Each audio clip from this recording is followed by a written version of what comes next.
আসসালামু আলাইকুম। রাষ্ট্রপতির অপসারণ চাইলেন হাসনাত আব্দুল্লাহ। এটা কিন্তু হওয়ারই ছিল, এটা কিন্তু হয়েই গেল। শেষমেশ রাষ্ট্রপতির অপসারণ চাইলেন এবং এই একটা করে যে নতুন দাবি বলেন এগুলো যখন উঠবে সেটা কিন্তু আমার মনে হয় এই আন্দোলনকারীরা, এই সমন্বয়করা সেটা পূরণ আদায় করেই ছাড়বে। রাষ্ট্রপতি মোহাম্মদ শাহাবুদ্দিনকে অনতিবিলম্বে অপসারণের দাবি জানিয়েছেন ছাত্র আন্দোলনের অন্যতম সমন্বয়ক হাসনাত আব্দুল্লাহ। নিজের ভেরিফাইড ফেসবুক অ্যাকাউন্ট থেকে দেয়া এক পোস্টে তিনি এসব দাবি তুলেন। তার পোস্টটি এরকম: আওয়ামী লীগের বিচার নিশ্চিতকরণ, নতুন সংবিধান গঠন, আওয়ামী দুর্নীতিবাজ আমলাদের পরিবর্তন, হাসিনার আমলে করা সকল অবৈধ চুক্তি বাতিল এবং চুপ্পুকে অনতিবিলম্বে রাষ্ট্রপতি পদ থেকে অপসারণ করতে হবে।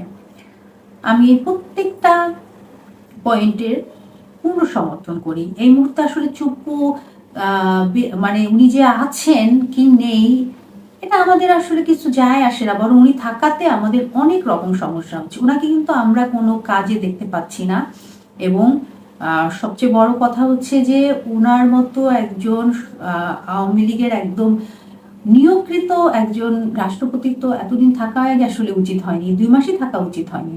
তো এখন আমাদের এই ব্যাপারে আসলে দাবি জানাতে হবে, ওনার থাকার কোনো দরকার নেই। এর আগে শনিবার সাধারণ শিক্ষার্থীদের উপর ছাত্রলীগের অমানবিক নির্যাতন, নিপীড়ন ও হামলার ঘটনায় গণতদন্ত কমিশন গঠন করার কথা বলেন হাসনাত আব্দুল্লাহ। একই সঙ্গে গত 16 বছর ধরে ছাত্রলীগের নৈরাজ্য, হামলা, নির্যাতন, নিপীড়নে যারা যুক্ত ছিল, বিশ্ববিদ্যালয় ও হল প্রশাসককে তাদের বিরুদ্ধে মামলা দায়ের করতে হবে বলে তিনি মনে করেন। হাসনাত বলেন, গত 16 বছর ধরে আওয়ামী লীগের পোষ্য গুন্ডা বাহিনী ছাত্রলীগ দেশের শিক্ষাঙ্গনগুলোতে ত্রাসের রাজত্ব কায়েম করেছে। ছাত্রলীগ বিরোধী মতের শিক্ষার্থীদের উপর নগ্ন হামলা, নির্যাতন ও নিপীড়ন চালিয়েছে। এমনকি ছাত্রদল, ছাত্র শিবির কিংবা অন্য কোনো রাজনৈতিক দলের সঙ্গে সম্পৃক্ততার অভিযোগ এনে অনেক সময় শিক্ষার্থীদের উপরও অমানুষিক নির্যাতন করেছে তারা।